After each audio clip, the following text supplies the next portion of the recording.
रोज नहीं खा सकते तो हफ्ते में एक बार खा।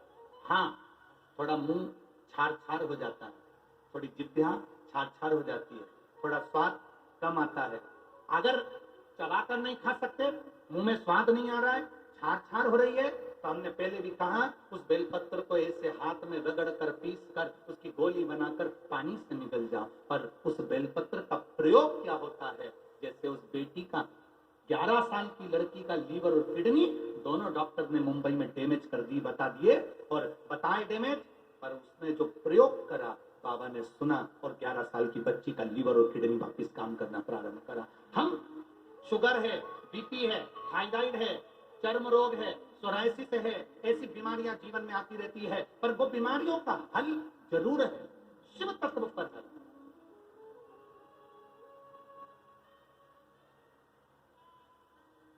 ये रुद्राक्ष का पानी कोई नहीं पीता था, कोई नहीं जानता था कि रुद्राक्ष का पानी भी पिया जाता है। रुद्राक्ष को तांबे के लोटे में गलाकर शिव जी को चढ़ाकर उस पानी को, सीहोर का रुद्राक्ष मिल जाए तो उस पानी को पिया जाता है। सीहोर का रुद्राक्ष बाहर तक गया, काशी तक गया और रिसर्च करा गया कि आखिर रुद्राक्ष के जल से कैंसर कैसे ठीक हो रहा है। आपने भी अखबार की रिपोर्ट पढ़ी होगी कहीं ना कहीं, कैंसर कैसे ठीक हो रहा है, रुद्राक्ष के जल से लीवर किडनी कैसे ठीक हो रहा है, रिसर्च करा गया। 14 चूहों पर, जिन चूहों को कैंसर हो गया था, उन चूहों पर, कैंसर वाले चूहे पर रिसर्च करा गया और रुद्राक्ष का जल का प्रयोग करा गया।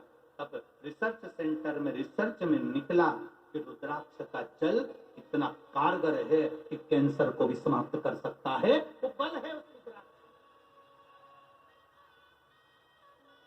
स्त्रियां कहती हैं कि हम रुद्राक्ष पहन सकते हैं, हम रजस्वला हो जाते हैं। स्त्रियां कहती हैं हम गर्भ धारण करते हैं, रुद्राक्ष पहन सकते हैं। बेटियां कहती हैं हम रुद्राक्ष पहन सकते हैं, बेटे कहते हैं हम रुद्राक्ष पहन सकते हैं। शिव महापुराण की कथा कहती है जिसके शरीर के इस भाग के अंतर्गत हृदय के नजदीक में रुद्राक्ष, जिसके गले में लाल धागे में हो, चाहे स्वर्ण में हो, चाहे चांदी में हो, चाहे जिस भाव से आप रुद्राक्ष को धारण कर रहे हो, भले लाल धागे में पहन रहे हो, अगर एक रुद्राक्ष सीहोर का तुम्हारे पास में है या रुद्राक्ष तुम्हारे गले में डला हुआ है, तो इतना विश्वास रखना कि कोई बड़ी बीमारी तुम्हारे करीब में आ नहीं सकती जब तक रुद्राक्ष तुम्हारे करीब में।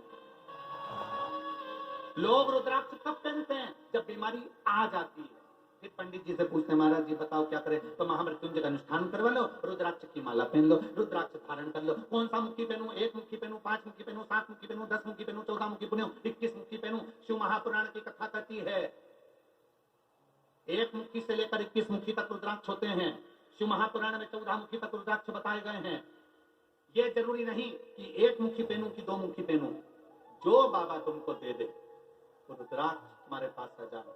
ये नहीं कि बीमार हो तब रुद्राक्ष पहनो, बीमार हो तब रुद्राक्ष धारण करो। कोरोना की वैक्सीन तुमको लगाई इसलिए थी कि, बोलो बोलो जम के बोलो जरा, श्री शिवाय नमस्तुभ्यम, चलते फिरते जपते रहो। फोन उठाओ तो मुख से बोलो श्री शिवाय नमस्तुभ्यम, बोलना चाहिए। क्यों बोलना चाहिए? हम बोलेंगे तो उसके कानों में जाएगा, कानों में जाएगा तो उसके अंदर कोई विकार होगा तो मिट जाएगा। हम जाते जाते बोले श्री शिवाय नमस्तुभ्यम, हम काम करते करते बोले श्री शिवाय नमस्तुभ्यम, भोजन बनाते बनाते बोले श्री शिवाय नमस्तुभ्यम। एक प्रैक्टिकल कर देखा राजस्थान की सरकार ने, एक प्रैक्टिकल कर देखा राजस्थान की गौशाला वालों ने। एक बीमारी होने लगी गायों को जिसको लिम्पी कहा, बोलो हुई कि नहीं? राजस्थान में एक बीमारी चालू हो गई, सारी दूर फैलने लगी, लिम्पी की बीमारी, गाय बीमार होने लगी। तो राजस्थान की गौशाला वालों ने प्रयोग करा, रोटी बनवाई, उस रोटी में बेलपत्री के सूखे पत्ते मंदिरों से ला लाकर पीस कर मिला दिए और रोटी बनाते समय उन्होंने माइक लगा दिया रोटी बनाने वाली जगह पर, जिसमें मंत्र बोला जा रहा था श्री शिवाय नमस्तुभ्यम। जहां रोटी बन रही थी उस जगह मंत्र चल रहे थे। बेलपत्री का चूरा मिलाया गया, रोटी तैयार करी गई, शंकर भगवान पर चढ़ी हुई हल्दी उसमें मिलाई गई और उस शंकर जी पे चढ़ा हुआ पानी उठाकर उस रोटी में मिलाया गया और गायों को देना चालू करा। मालूम पड़ा 20 दिन के अंदर गाय ठीक होना प्रारंभ हो गई, लिम्पी की बीमारी समाप्त हो गई। बीमार होगे तब रुद्राक्ष पहनोगे क्या? बीमार होगे तब मंत्र जाप करोगे क्या? नहीं, चलते फिरते काम करते आते जाते मुख से भगवान का नाम लेते हुए चलो, श्री शिवाय जपते स्मरण करते चलो।